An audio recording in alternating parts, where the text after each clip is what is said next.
Study smart with Study Bolt. कभी सोचा है कोई भी अच्छी आदत मतलब कोई भी उसे शुरू करना इतना मुश्किल क्यों लगता है? चाहे वो जिम जाना हो, सुबह जल्दी उठना हो या कोई नई स्किल सीखनी हो, लगता है जैसे कोई अंदरूनी ताकत है जो हमें पीछे खींच रही है।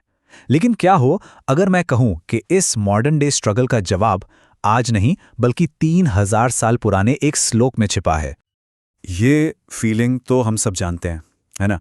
दिमाग में एकदम क्रिस्टल क्लियर प्लान होता है, पूरी तैयारी होती है, लेकिन जब एक्शन लेने का टाइम आता है तो हम खुद ही अपने सबसे बड़े दुश्मन बन जाते हैं। ये कोई कमजोरी नहीं है, नहीं, ये एक बहुत ही गहरा साइकोलॉजिकल पैटर्न है और आज हम इसी की जड़ तक पहुंचने वाले हैं।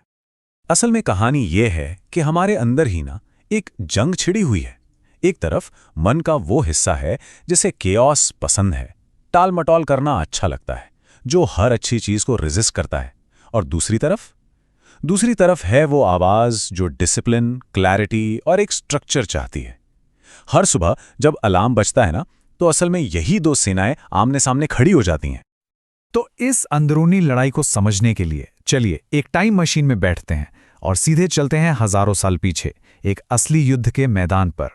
भगवद गीता का बस दूसरा ही श्लोक, सिर्फ एक लाइन हमें वो क्लू देने वाली है जिसकी हमें तलाश है। तो ये है वो श्लोक। सीन है कुरुक्षेत्र का मैदान और संजय युद्ध की लाइव कमेंट्री सुना रहे हैं।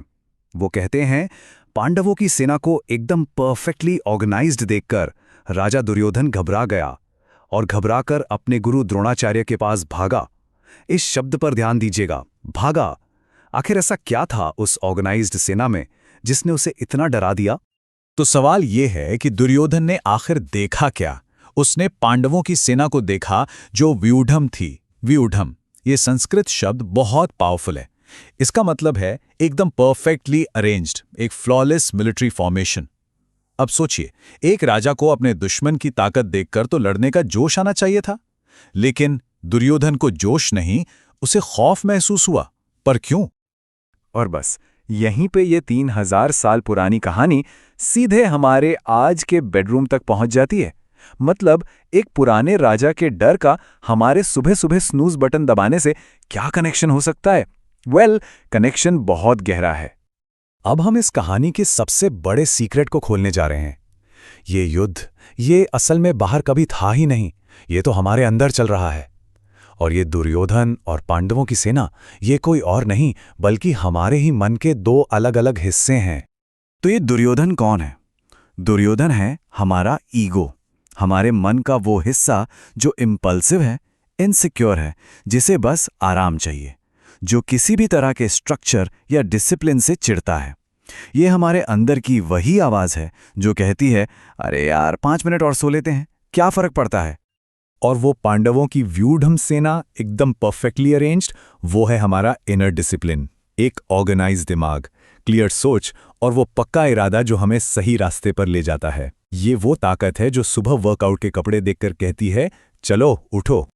तो अब देखिए, पूरी पिक्चर एकदम क्लियर हो जाती है जब हमारा ईगो, हमारा अंदर का दुर्योधन, डिसिप्लिन की इस ऑर्गेनाइज्ड सेना को देखता है। चाहे वो एक टू डू लिस्ट हो या जिम जाने का प्लान, तो उसका पहला रिएक्शन हमेशा डर का होता है। उसे पता है कि अगर डिसिप्लिन आ गया तो उसकी मनमानी, उसका राज खत्म हो जाएगा। और सबसे कमाल की बात पता है क्या है? जो बात हजारों साल पहले एक श्लोक में कह दी गई, आज की मॉडर्न न्यूरोसाइंस उसे प्रूव कर रही है। हमारा दिमाग सच में बदलाव से डरता है। चलिए देखते हैं कैसे। देखिए, हमारा ब्रेन एक तरह से एनर्जी बचाने की मशीन है। वो हमेशा शॉर्टकट लेता है, पुराने बने बनाए रास्तों पर चलना पसंद करता है। इसे न्यूरल इनर्शिया कहते हैं। अब जैसे ही हम कोई नया डिसिप्लिन रास्ता बनाने की कोशिश करते हैं ना, तो ब्रेन का जो फियर सेंटर है, जिसे अमिगडाला कहते हैं, वो एक्टिवेट हो जाता है। यही अमिगडाला हमारे दिमाग का दुर्योधन है जो चिल्लाता है, खतरा, कुछ नया हो रहा है, रुको। ये जो डर की पूरी प्रोसेस है ना, ये 3 सिंपल स्टेप्स में होती है। Step 1, site. हमने अपनी टू डू लिस्ट या वर्कआउट के कपड़े देखे, ये है पांडवों की सेना। Step 2, fear. हमारे एमिगडाला यानी हमारे दुर्योधन ने खतरे का अलार्म बजा दिया। और स्टेप 3, फ्लाइट। हमारा मन तुरंत भागकर कोई बहाना ढूंढता है, किसी से वैलिडेशन मांगता है। आज मौसम ठीक नहीं है, आज मन नहीं कर रहा, बिल्कुल वैसे ही जैसे दुर्योधन अपनी कमजोरी छिपाने के लिए अपने गुरु के पास भागा था। तो अगर दुर्योधन यानी हमारा ईगो एक ऑर्गेनाइज सेना से डरता है तो सॉल्यूशन तो बिल्कुल सीधा है ना?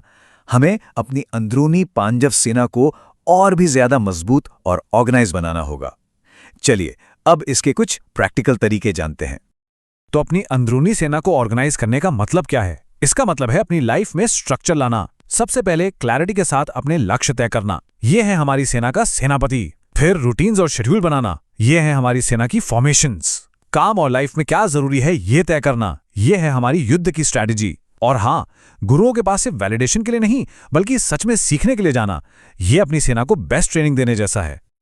तो अब अगली बार जब कोई अच्छी आदत शुरू करते हुए अंदर से वो डर या रेजिस्टेंस महसूस होना, तो घबराना नहीं है, बल्कि उसे एक अच्छे साइन की तरह देखना है। ये इस बात का पक्का सबूत है कि अंदर का दुर्योधन डर गया है। इसका मतलब है कि हम सही रास्ते पर हैं। ये डर एक सिग्नल है कि हमारे कंफर्ट जोन की दीवारें अब टूट रही हैं। तो अब सवाल ये है कि आज ऐसा कौन सा एक छोटा सा डिसिप्लिन्ड कदम उठाया जा सकता है जिससे अंदर के दुर्योधन को थोड़ा असहज महसूस हो? वो कौन सा डर है जिसका सामना करके अपनी अंदरूनी सेना को आज एक छोटी सी ही सही पर एक जीत दिलाई जा सकती है?